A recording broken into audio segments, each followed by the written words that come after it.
What if?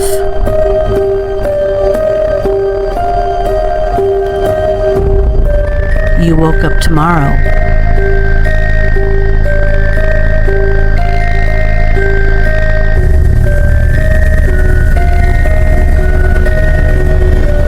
and you felt different.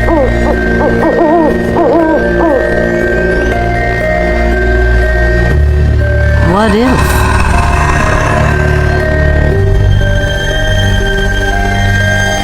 You began to question what others haven't noticed. What if?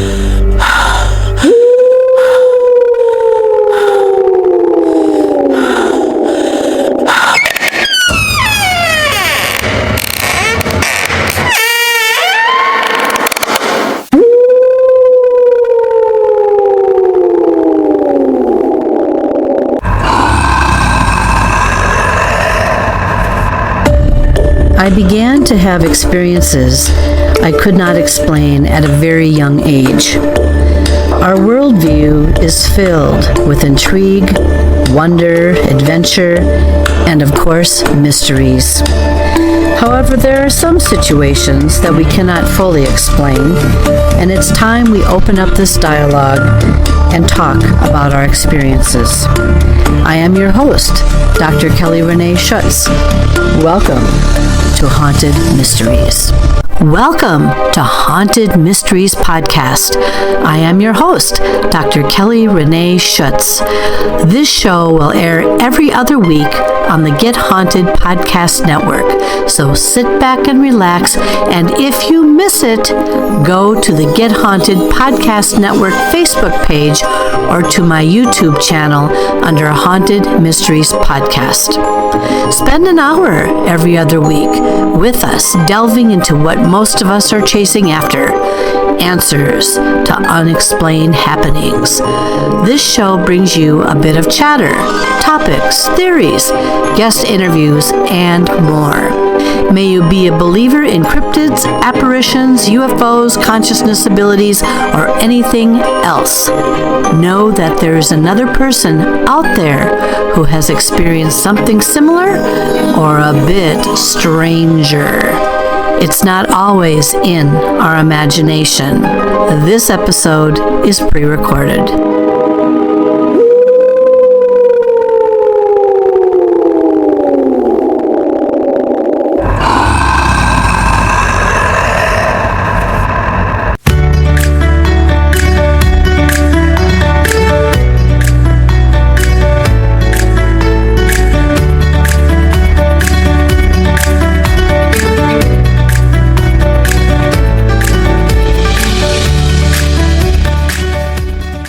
Welcome to yet another episode of Haunted Mysteries Podcast.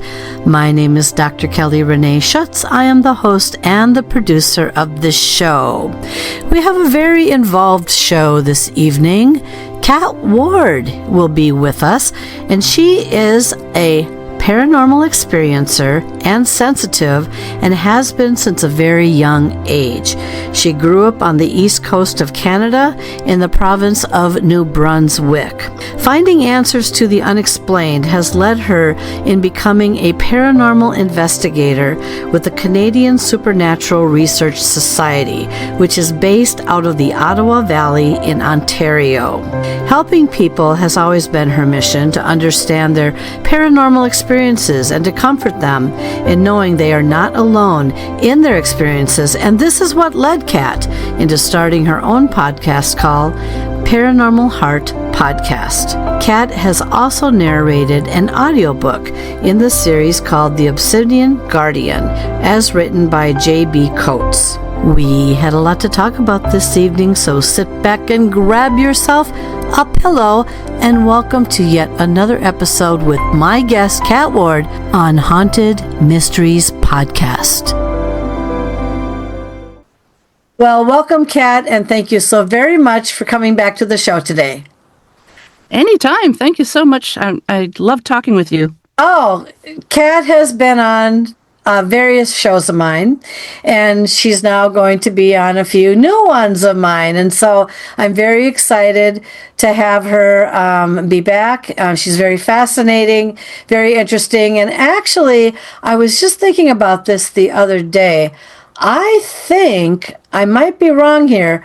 Other than one other person, I think you were one of my first interviews that I had a long, long time ago, because we kind of know each other. And Kat, why don't you tell people what show you have and how long you've been going for? Thank you. Yeah, so you've also been a guest on my show. So the show's called Paranormal Heart Podcast. At the end of November, it'll be 8 years that I've had the show. I can't believe it. Like, when I first started, I was uncertain, and a friend of mine said, after about 5 to 8 episodes, you'll know if you want to keep going. And, well, it's been almost 8 years now. So you can find me on YouTube, Podbean, Spotify, all those platforms, and UPRN 107.1 and 105.3 as well. I joined the network, I think it was October of last year. I'm not really sure. It's almost been a year, but yeah, so if anybody wants to reach out to me, I'll mention it now. I don't have a website yet, still being worked on, but I do have an email. It's paranormalheart13@gmail.com. If you just want to say hello, you have suggestions for guests or topics or whatever, comment, feel free to drop me an email. Mm-hmm. Yep, and I will also have this at the end of the show, or in the show notes, and you can grab her that way. So thank you very much. So a lot of people are now becoming acquainted with you, and so let's go back and let's help them out a little bit to get a feel for where this all began with you, and we'll just evolve it from there. Sure. So in a galaxy far, far away. Literally. I am Canadian. I'm originally from the East Coast in a province called New Brunswick. I now live in the Ottawa Valley in Ontario, Canada. I started out before the podcast. I was a paranormal investigator. I say was because I haven't really been active with the team the past few years. I can't get my work schedule to coincide with theirs. But it's called Canadian Supernatural Research Society. It's a mouthful. Started investigating with them several years ago, and I started realizing that a lot of our clients had kind of like a PTSD, because let's say it's a family, for example. Let's say the husband would have the experiences and the wife wasn't, and she just didn't believe them. And it gets to be where you don't even want to discuss it with your spouse anymore, because you're wondering about your own sanity. You know you're having these experiences that shouldn't be happening, and nobody else is having them. So you're starting to doubt yourself. But as soon as we go in and do investigation, they feel comforted. That's like, yes, you can tell us. We're not going to judge. We're here to find out what's going on. Sometimes it is the circuit breaker that should be shielded a little better, but sometimes there's actually ghosts or something going on, and we try and help them. Once we figure out what's going on, we tell them, do you want us to get rid of these? Some people are like, yeah, even if it's grandma, I don't want her in the house. So we teach them how to get rid of things, and how to let these entities know that this is my house and you're not going to be here anymore. I jokingly tell some people, like this one woman, you have to use your mom voice to tell them, like, put your foot down, this is my place. Mm-hmm. And then I had a friend several years ago that had me on his show. It was the very first show that I did.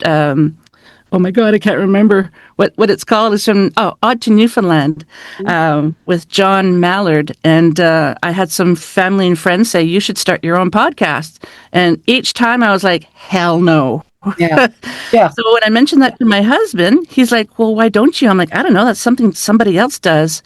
Mm-hmm. And I started thinking, it's like, well, maybe I should, because my husband's like, you love the paranormal, you love talking with people.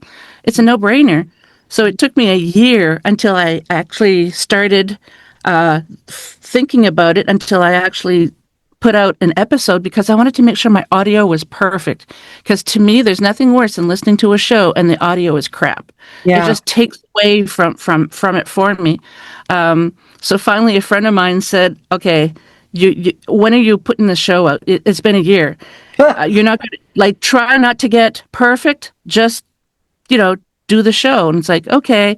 And I did, and I have improved over the years, with audio equipment and stuff like that. But so I wanted to have a safe place for people to be able to talk about their paranormal encounters where they're not going to be ridiculed. I mean, I was not there, so I don't know. But it's just good for people to actually hear other shows too, because my first encounter in New Brunswick was with the Hat Man, but he was 4 feet tall. Didn't know that anybody else had seen this entity. Years later, as an adult, I'm listening to a podcast, and their guest was talking about the Hat Man, and I thought, first of all, there's a name for this entity, and other people have seen it. So I reached out to the podcast. They sent me a little clip, said, you need to watch this. So I did, and it was this other man who reenacted the short hat man that he saw, and it was identical to what I saw as a child.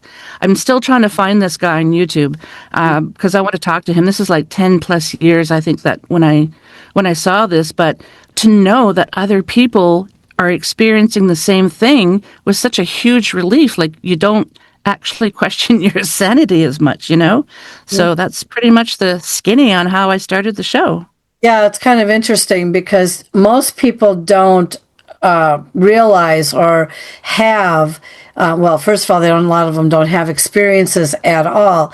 But with something that short, resembling what most people come to know as a shadow with a hat on, yes. It's very interesting. I can't remember. I know you've told me this story before, but I can't remember. How did you come to see this thing? Was it in your room? Yes. Did it circle your bed or stand by your bed? I can't remember. Yeah, well, first of all, the building that we lived in at the time, when they first, I don't know how old it was, it's not there anymore, but it used to have a coal furnace in the basement, so it was really old. But when we lived in it, it was electric heat. But it was a very creepy building. I've had good times there because my parents, I was very lucky and so blessed to have a great childhood. But in my room, I would see this dark entity, a shadow, with a bolero hat, looked like a cloak, and he would never pay attention to me, but it would scare the crap out of me every time. It wasn't every night, but it was often enough that I'm 58 now, and I've never forgotten him. But after we moved from the apartment, I've never seen him again. But he never paid attention to me, like he was looking for something, like almost making his rounds. And I had a big walk-in closet, and my dad even today says I used to have night terrors in that apartment building, and I would scream about the man in my closet. And he took me into the closet one day and say, "See, kiddo, there's nothing here at night that's not here at the daytime." I kind of backfired on him because I looked at him and said, "You mean he's here in the daytime too?" Yeah. And he's like, "Ugh." Yeah. So I was terrified of my room day and night for the longest time. But later on, as I got more into the paranormal, I have 2 trusted psychics that they are so incredibly talented. They don't know each other. And I asked them, what do you think this Hat Man was? And they feel it was a guardian of mine, because normally the shadow people, Hat Man, usually they're not very nice. Yeah. I didn't see any facial features because some people report they see red eyes or whatever.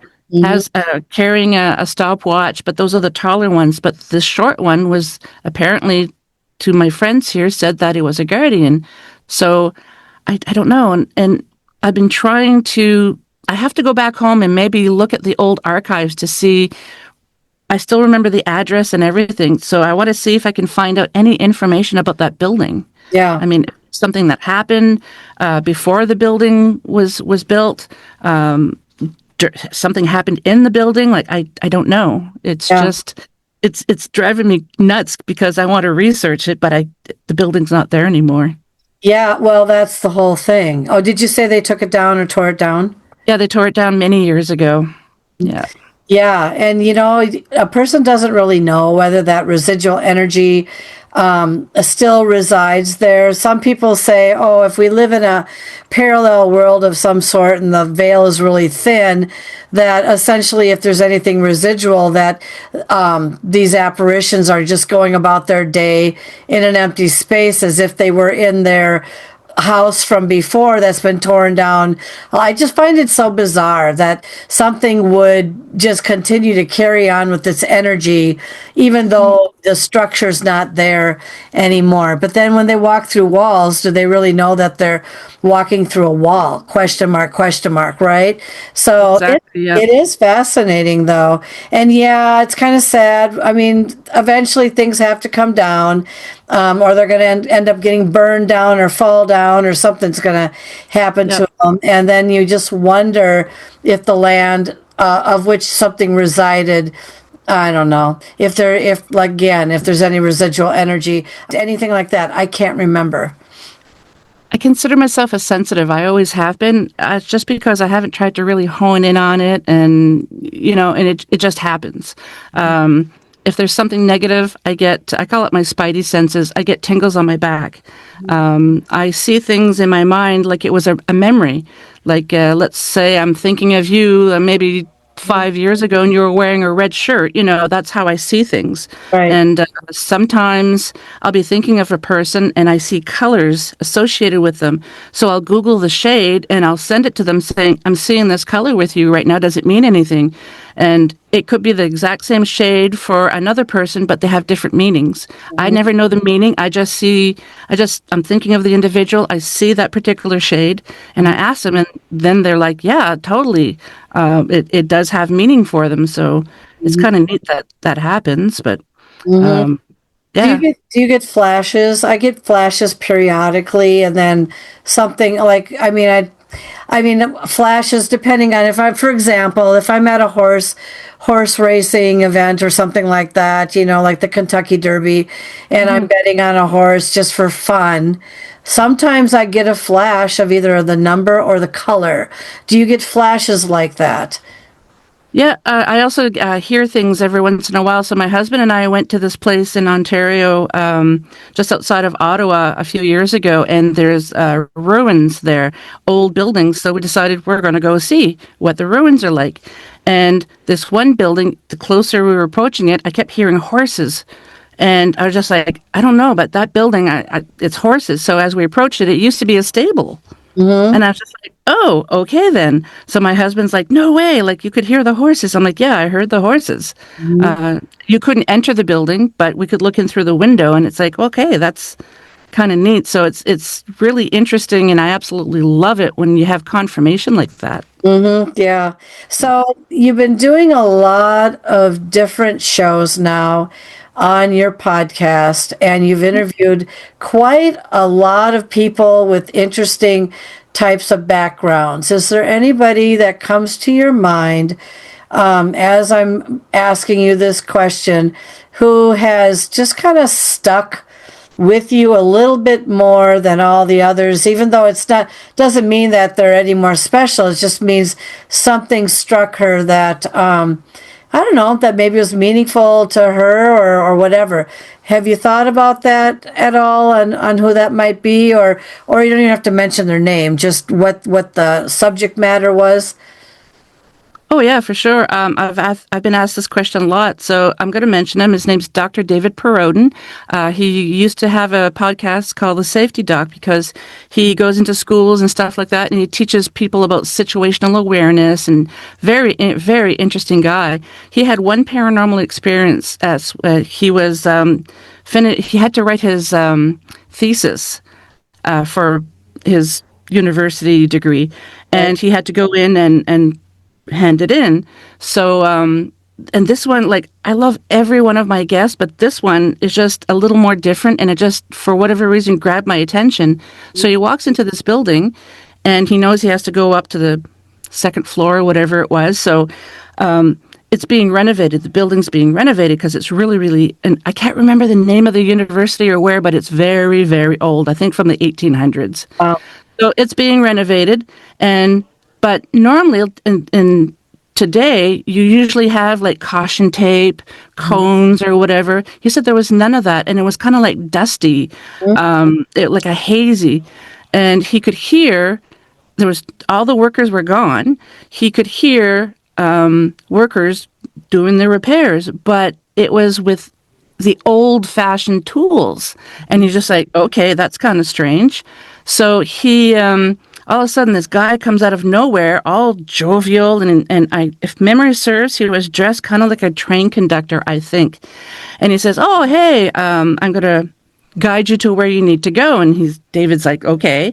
So get into the elevator, he gets off, tells him where the room is, and he turns around to say thank you, and the guy's gone. Like, he's just like, okay. Now, this guy knows about his situational awareness. I'm sorry if you can hear the dog barking. Oh, no, not at all. Okay, good. So he's trained on situational awareness. He said he had a difficult time finding where the exit was himself. He was all disoriented. Yep.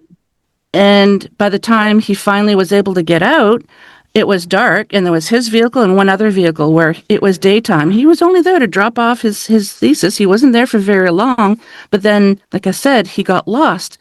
So I think, oh, yes, and this gentleman said, I guess my work here is done, or something to that effect, and then just, gone. So, and he said, I think if memory serves, because it was quite a few years ago, even the way he spoke was a little different. Yeah. Inflections and things. So I tell him that because of the haziness or the dust or whatever, that for whatever reason, I think he entered some kind of a temporal anomaly, and that being was there to guide him out because he maybe not would have been able to find his way out. Mm-hmm. For whatever reason. So it's just something that's really, really fascinating. And this guy, like I said, he knows where all the exits are. He teaches people, like he was telling me that there was this theater in the States. I don't remember the date or anything. There was a fire, and most people perished because they were all fixated. They kept going by the emergency exits, but they were fixated on going out the way they came in. Because they're all in a panic mode. So he always knows where the exits are. It's just how he thinks. So for him to be disoriented like that and not be able to find the exit is really intriguing to me. Do you think that he walked into a portal? I think so. Yeah. For yourself, though, was there ever a time that you had one of these compelling moments where you actually felt a little frightful? Speaking with a guest or during investigations? Either. Oh, not when I was speaking with a guest, but there was this one instance. Well, there's a couple. There's two. One was not an investigation. One was. So we're investigating a business, and it was my job to set up the wires for the cameras so we could watch them on the monitors. And so we hadn't even started the investigation yet. And lead investigator Katie came up to me. And when she spoke to me, she sounded like she was way far down a hall. And she was right in front of me, and she says, are you okay? And I just like kind of looked at her, and she says, something tried to go into you. And I just shook my head yes. And she says, go get your crystals and go get them now. Because I like to keep selenite and hematite on me. Selenite for getting rid of negative entities and energy, and hematite for grounding. It's just, I'm drawn to those two. Yeah. So I dropped the cables right at her feet, and I booked it right for my little case that I had. And normally I have one piece of selenite. I grabbed all three pieces, I shoved them in my pocket, and they started in the basement, which was a dirt floor, and they actually had a well in there at one time. It's boarded over, so it was a very old building. So I told the gang, I'm like, I'm just going to sit at the monitors because I need to I need to compose myself. Like, Right. I feel like I'm open right now, and whatever, I don't know if something wanted to communicate with me and they tried it that way, but I got really angry that they dared to do that. So I started praying. I started my mom's passed, so I started saying to my mom, please give me the strength. Something that I do to protect myself, I envisioned white light from inside and I burst it out to try and push things away. So I was just sitting there watching the monitors, and I actually spoke out loud saying, okay, if you're trying to communicate with me, that's not the way to do it. You do not touch any of us. We have equipment here, and we don't know how old these entities are. So we always explain what the box with lights are on. That, it's like, you'll communicate with us through this, you'll communicate with us through that, touch that, whatever, but not us. Do not touch us. And then later on, after the investigation was done, we all get into Katie's car, and Katie says, where did you go? And I said, I have no idea, but I really didn't like it, and I got angry because how dare they? And, instead of being... At first I was frightened, but then it's just like, really? No, that's not happening. So, and then I told her, I said, when you were speaking to me, like you were just right in front of me, you sounded like you were far down a hall, which was the weirdest thing. So, again, that hasn't happened before or since. Yeah, reminds me when I was in Zach Bagan's Haunted Museum.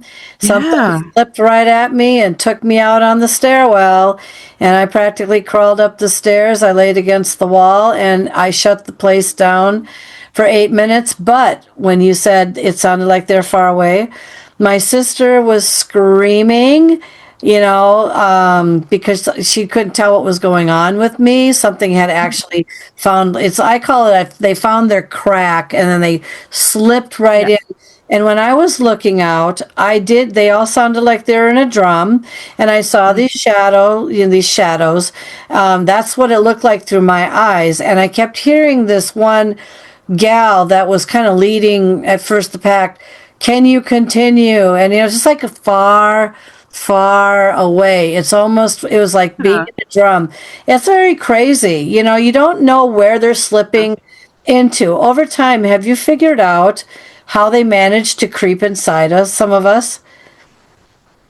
No, the only thing that I can think of is I hadn't had my shields up yet. I was just concentrating on getting the equipment out, and they got me at a vulnerable time, perhaps. Yep.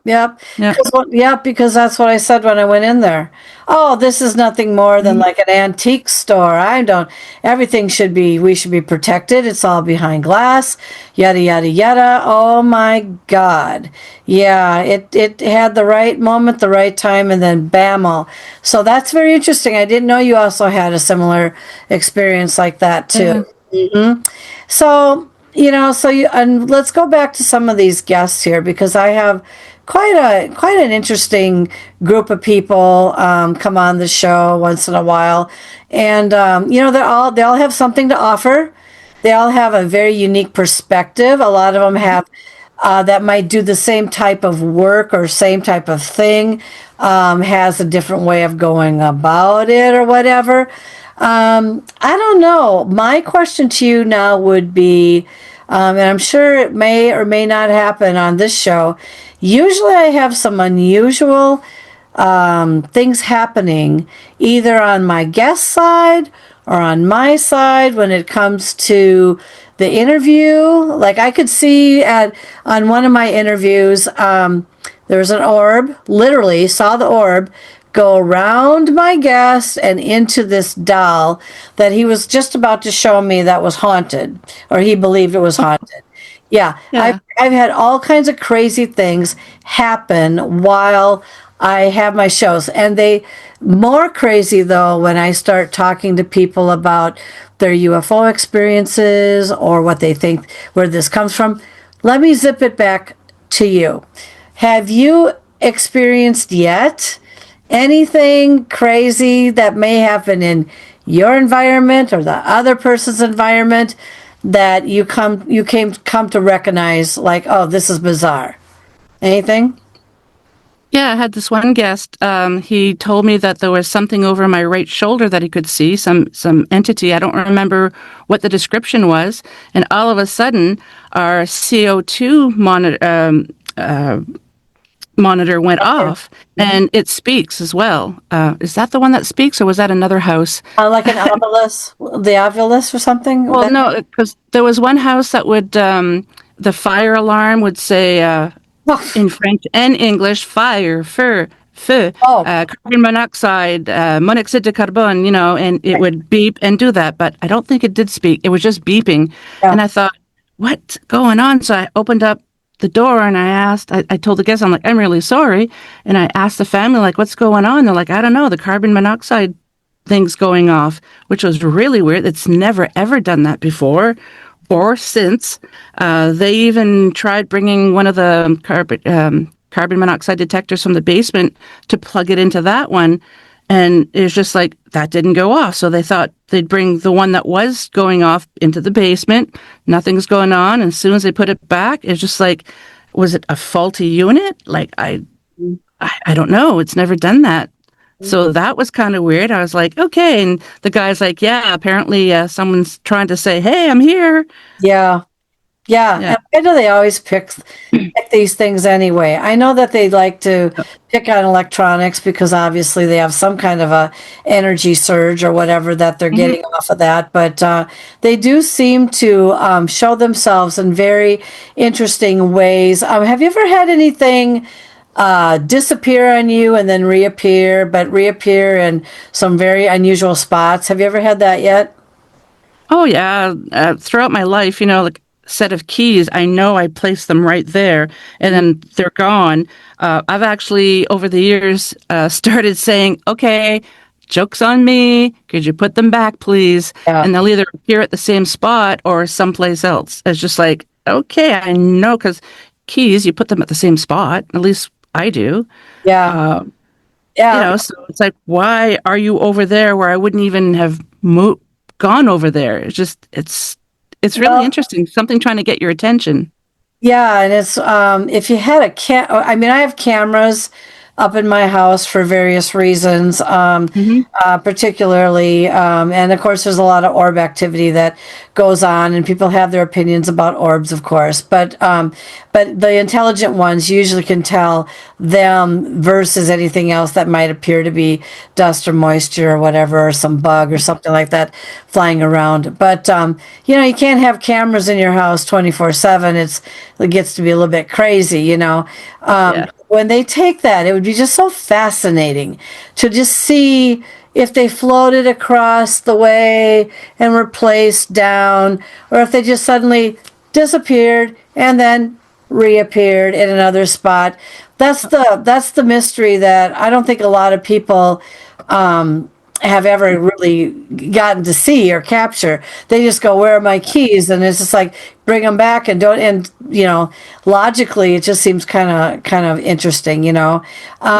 So where you're at right now, would you call your area very haunted or just a typical average neighborhood? Anything happening in your neighborhood?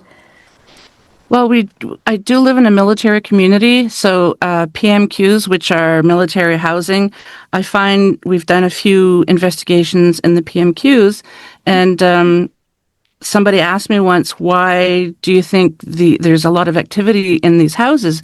And I said, because you have so many families and individuals moving in and out. There's so much, especially if someone's missing their significant other who's overseas on tour or something. There's lots of emotion that goes through in those buildings, happiness, sadness, depression, so many, and it just saturates in the walls and the floors, and a lot of time it is residual, but some of them they're intelligent.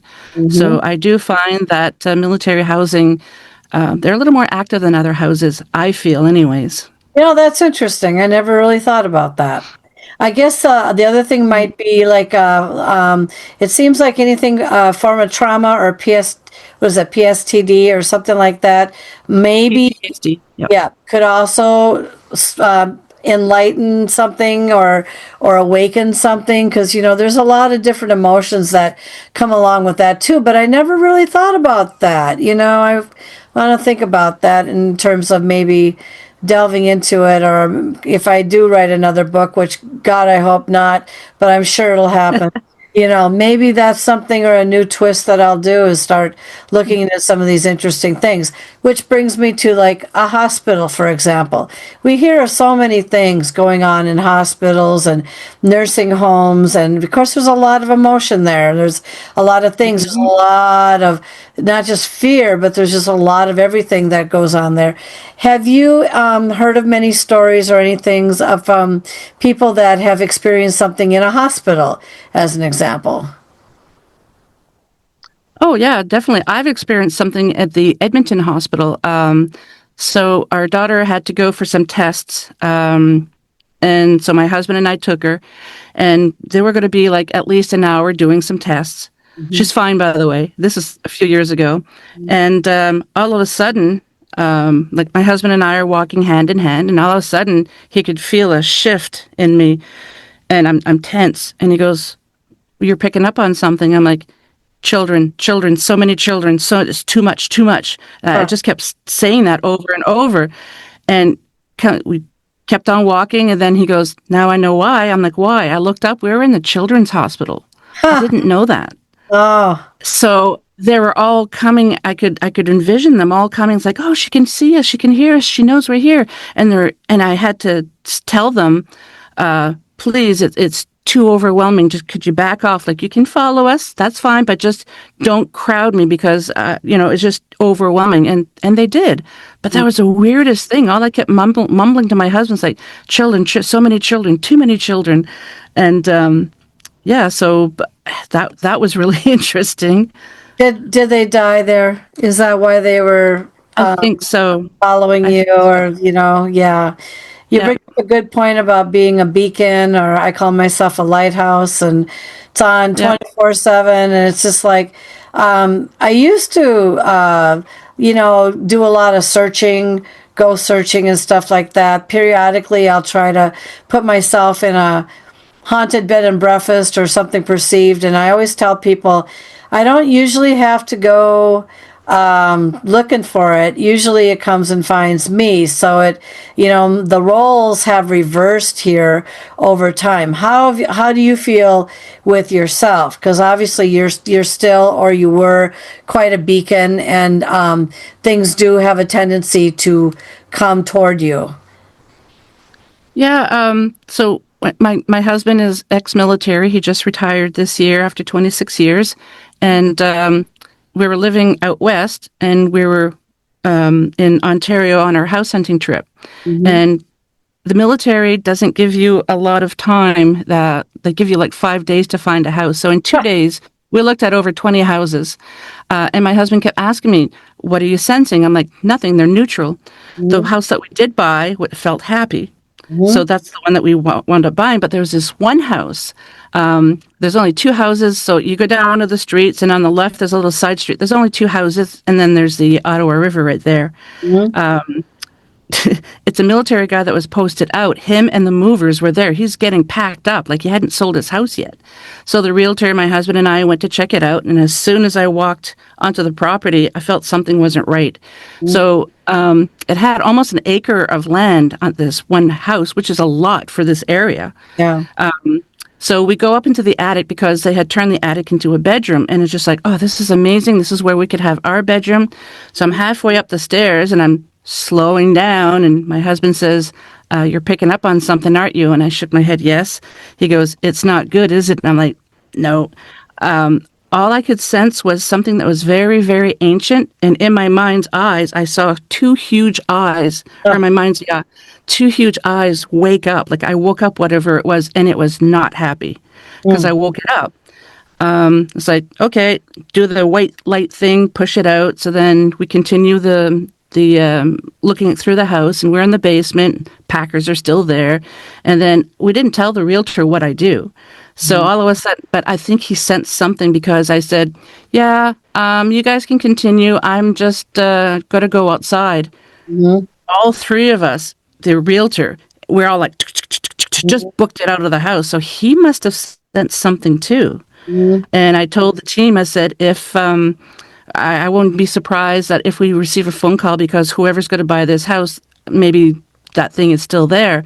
We haven't yet. And then recently, a friend of mine and I went for a drive, and she said she had bought something at a state auction at a house, and she thought it was the same house I was at. So we went for a drive. Sure enough, it was the same house, and I saw in the backyard a bunch of kids' toys, swings, and all that. And I'm like, oh God, I hope whatever's there is dormant. But every time I would drive past that house, I would say, "F you, whatever you are, F you."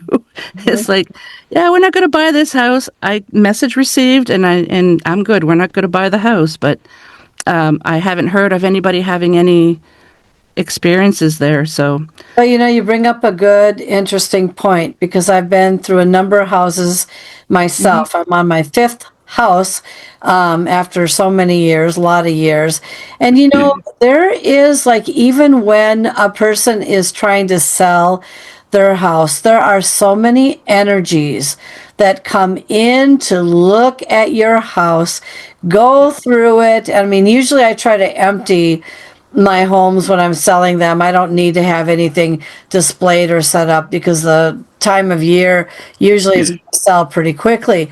But there were times in my last couple houses that I could feel and sense that something was left behind by somebody coming in to the house, and it just had that creepy vibe.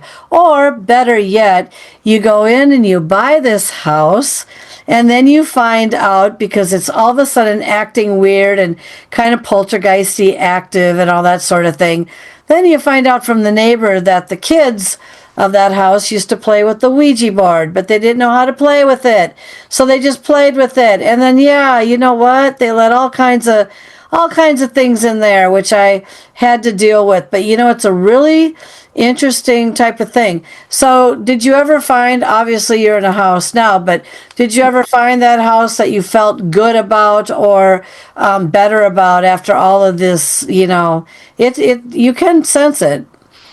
oh yeah. Well, first of all, I just want to get back to that other house first. So when we went back to out west, I was telling some coworkers, and one person's like, "Well, you're a paranormal investigator. You shouldn't be afraid." I'm like, "We do get scared.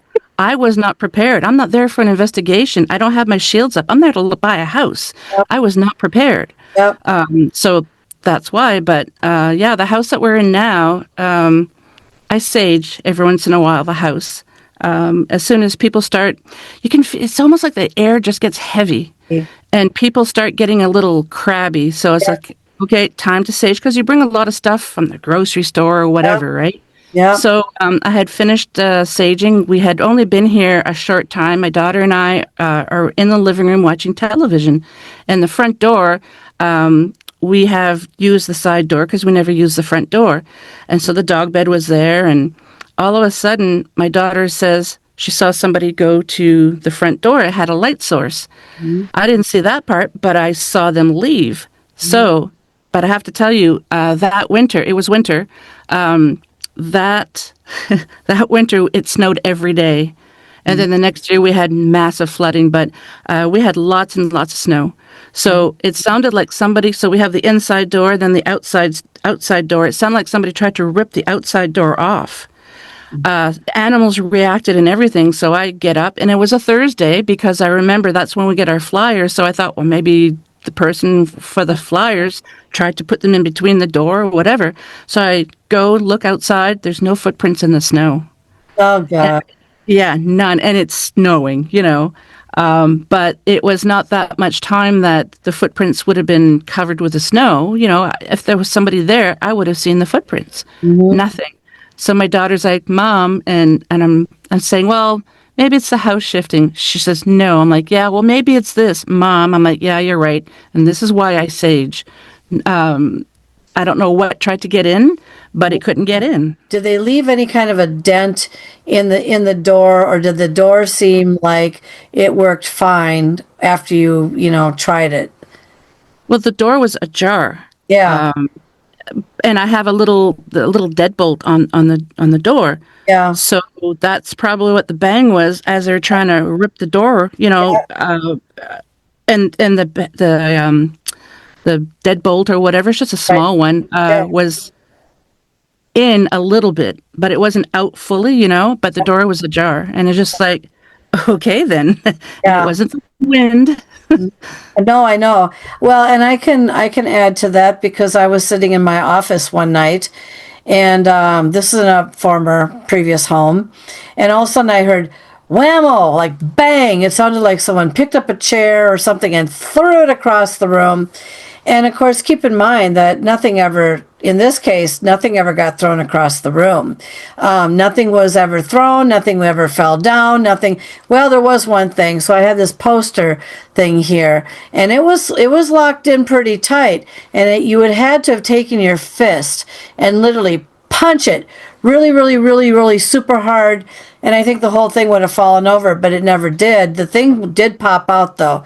And I to this day, I swear that there must have been a portal or something, at least in that room, that brought something in there. That's too weird and it's too unexplained.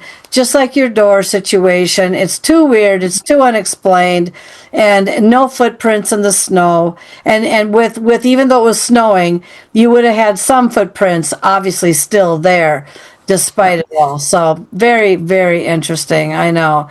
Have you heard of anything? Let's see.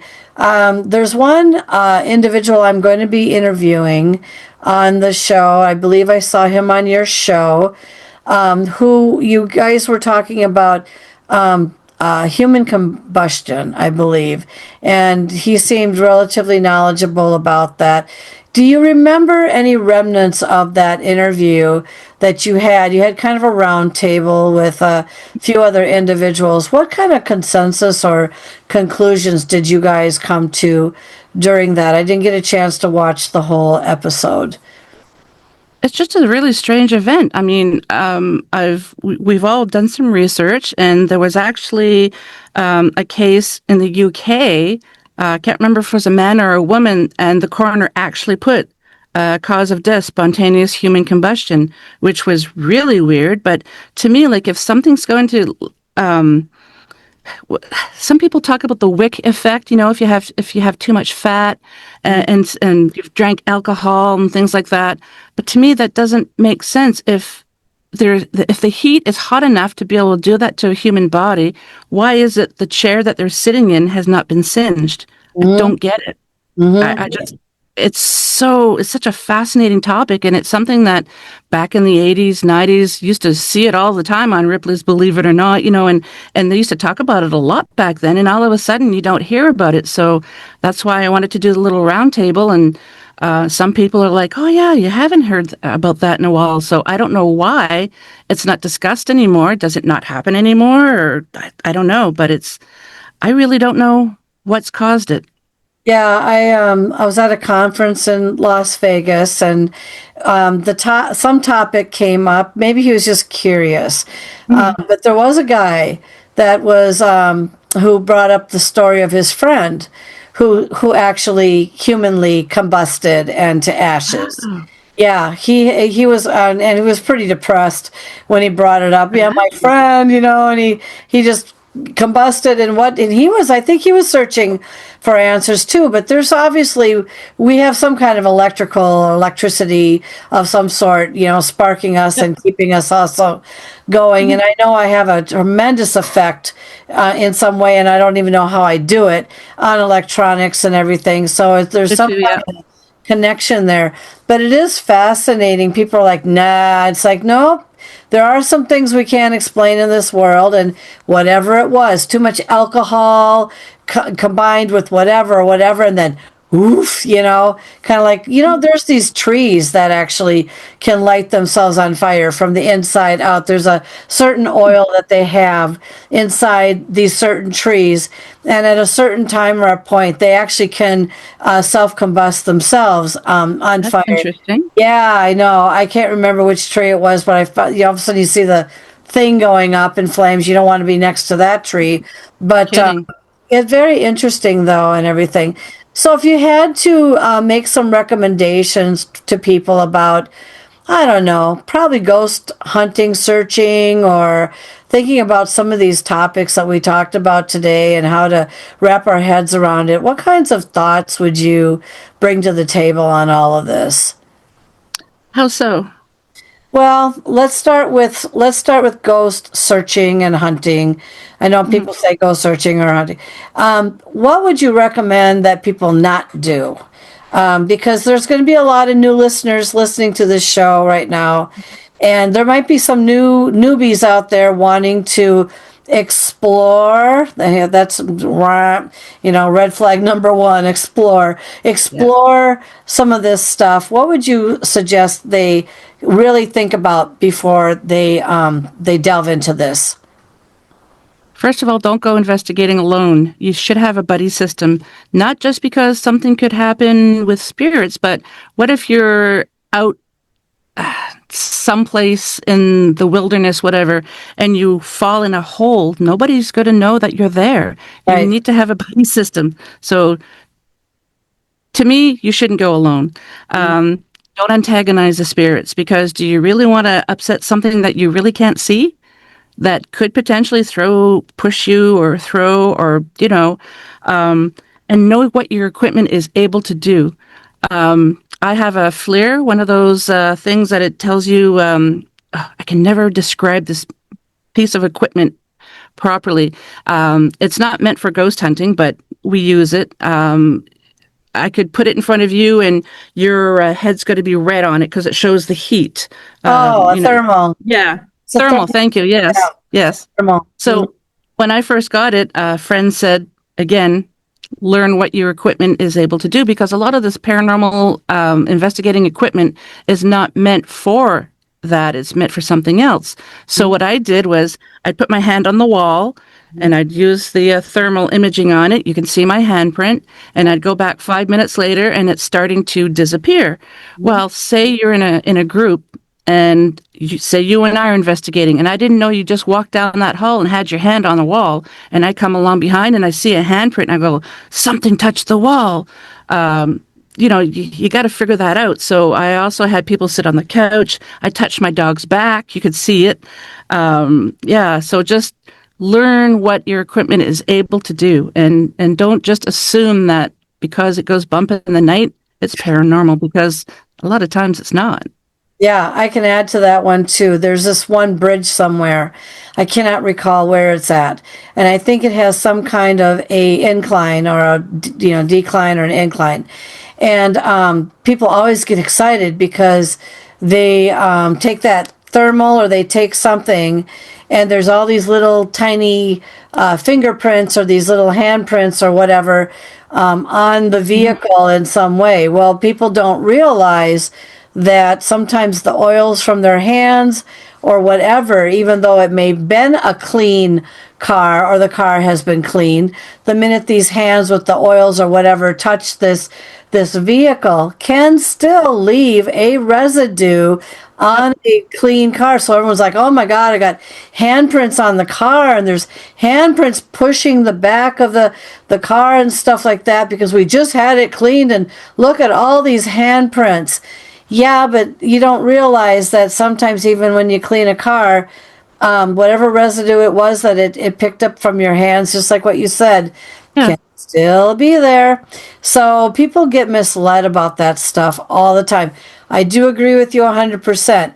Sometimes ghost searching, hunting shouldn't be done alone. There's lots of, and Kat and I can probably both, if we haven't gotten our point across, sometimes if your guard is down, and all of a sudden it decides that it wants to enter you in some way, you can find yourself pretty dazed and pretty trance-like. I have been in many trances. I was just channeled a couple nights ago in another state at a conference in my bed and breakfast. My husband got nervous. He thought something was weird about me. He was going to call 911. I knew I was being channeled by something there because I had captured and seen these very bright orbs, or something followed me from the place we were having this conference. And I just was remain calm. Remain calm. That's the other thing. I think don't freak out if people start talking in tongue around you. I don't know. What would your recommendation, Kat, be if someone started talking a little wonky and they just didn't seem to be themselves? What would you do? How would you handle that? You know? Well, I think that first of all, you have to make sure they don't have any kind of a medical condition. Because assume that there is something happening that's not necessarily paranormal. Make sure there's a safe environment. They could be having a seizure or something. We don't know. Make sure that there's nothing around them that if they happen to fall, that they could hurt themselves with, and just be with them. And once you know that they're going to be safe, just it's difficult to know when to call 911, to be honest. By the time they get there, and if you say they're acting a little weird, I know you know as well as I the process. They'll probably end up charging you $700+ for the ambulance visit. Then they're going to bring you, and they might do a test on you, and then you end up with that expense. And a lot of people don't have the money to get that. And a lot of times, like what happened with me, I was waiting for whatever it was to release from me, because I don't know, it just came at me, not harsh, just very gradually, and then all of a sudden I just zoned out into La La Land, which was not normal for me, and I felt very funny, but I was trying to figure out what was going on. I don't know if it seems like it's a seizure, like Kat said, of course you have to call 911 and all that sort of thing to try to make sure that. You froze up for a second there. Oh, sorry. To make okay. sure you call 911 to make sure that they're, are okay. Sometimes you don't have a choice. That's your only choice if you want safety in mind. So yeah. No, I agree with you on that. So it's like when you because if you took a first aid course, they teach you to assess the situation and the location first, make sure that you're going to be safe, trying to go help the individual that whatever is going on, you got to make sure that you're going to be safe too. So it's just these things that you just have to think about too, and make sure that everybody's going to be okay. And make sure you have a medical kit of some sort, because you know what? It is so easy to gash your leg, gash your foot. If you're not wearing the right shoe wear or footwear or any kind of boots, I was just out in Pennsylvania as an example. There's a lot of people that want to rummage through the woods. We were on a tour. The gal said very bluntly, and if you're out there rummaging in the woods, please be mindful. We have rattlesnakes and copperheads, and the minute they bite you, you don't have much time to get help or figure out what to do. These things exist out here. It's their territory as much as what you want to believe to go, searching for a Sasquatch or searching for whatever you think you want to find. You might find it, but you also might find yourself into some trouble too. So yeah. Yep. So on that note, we are wrapping up here, and I want to thank you so very much. I want you to tell everybody again the quickest way or the easiest way that they can find you, and then we will give this a wrap up, and we'll have to have you back in the future to continue our discussion. So the podium is yours there, Kat. What do you want to say? So if you want to reach out to me, the easiest way is email paranormalheart13@gmail.com. I'm also on Facebook, on Instagram and all that, but the easiest way to get in touch with me is through the email.